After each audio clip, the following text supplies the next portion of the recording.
Hi, I'm Marissa on the new 94.1 KMPS, and I am talking with Kenny Rogers. How you doing this morning? I'm doing great, thank you. And you? Good, thanks. And you have lots going on. You're out on tour right now. Tell me, what is your most requested song at shows? I think it would pretty much have to be The Gambler, and then Islands in the Stream is a close second. Lady is right in there. There's 5 or 6 songs that I could get hurt if I don't do, and I learned a long time ago that it's a great reward for me to do those songs that the audience wants. And so I try to do as many as I can. I've on this particular tour, I'm doing almost like 15 to 20 hit songs in the show. It's kind of rapid fire, one right after the other. And it's fun for me. It's fun for me because I know that most of the people know most of the songs, and that's a great weapon to have.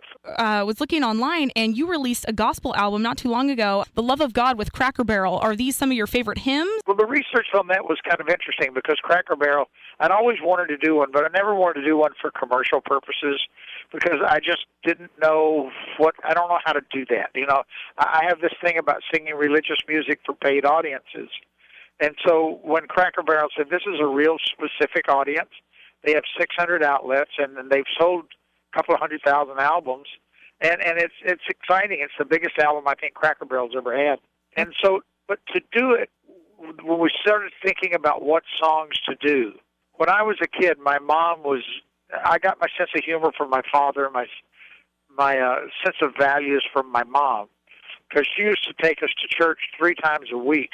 And so there were a lot of songs that, and my mom loved to sing, but I will go on record as saying she was the worst singer I ever heard in my life. I used to move away from her in church, but she just loved to sing. And so I think that when we started putting this together, the songs like In the Sweet By and By, she used to sing that and listen to gospel music when I would leave to go to school in the mornings.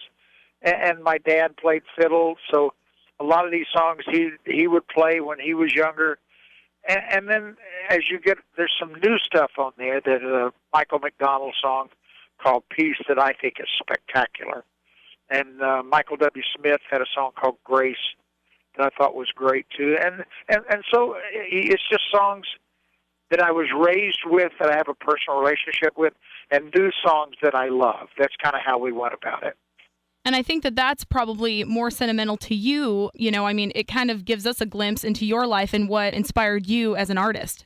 Yeah, instead of letting someone else just pick a bunch of songs for me and me do that, I wanted to do songs that I had some type of personal relationship to. Either I liked them, and I've always felt if a song touches me, that I can in some way touch most other people or a lot of other people with it. If it doesn't touch me, I don't think I can bring anything to it. So I was excited about doing this, and I loved doing the older stuff that I was raised with.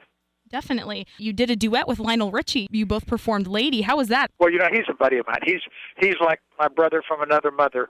And so he was doing this duet album, and he wanted me to do Lady with him. And of course, we'd just done it on a TV show I did called First 50 Years. It was about my career for 50 years.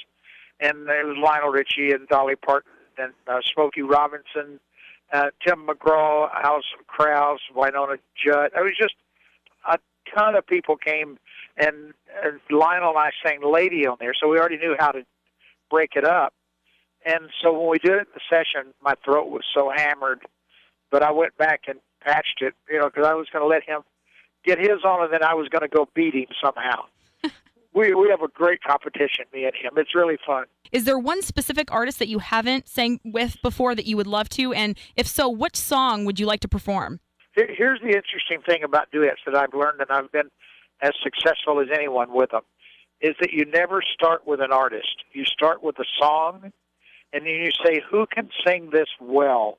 Because the real trick to finding a partner is taking a song they like, that they know they can bring something to. If you take a song you sing well and they can't, they're not going to do it. So I don't tend to think in terms of partners as much as I tend to look at songs. I have a song that I did with Jamie O'Neill that hasn't been released. It is a beautiful song. And then I have one that we started with Winona Judd that's just spectacular. It's one of those power ballads that I love to do so much. But you find a song and you say, this is better as a duet than by myself, and you go find an artist. That's how I did it. I saw on Billboard is celebrating its 50th anniversary for the adult contemporary charts. You've had 28 AC top 10 hits. You were ranked 6th best of all time and 4th best. And you're in pretty good company. You have Elton John, Neil Diamond, and Elvis Presley. So that's great. Yeah, you got to love that, don't you? And those are the things you work for in your life, to have something that you can show your kids. And I just saw that. Someone sent it to me a couple of days ago. And I thought that was really, really nice and impressive. It makes me want to have another one and beat Barbra Streisand and who's the other one I was tied with in there? Barry Manilow. So I'm going to try to get one more so I can beat them. We're excited to hear the hits at the Tulalip Amphitheater, and tickets are still available. If you get a chance, come see us tonight. Great. Will do. Thank you so much.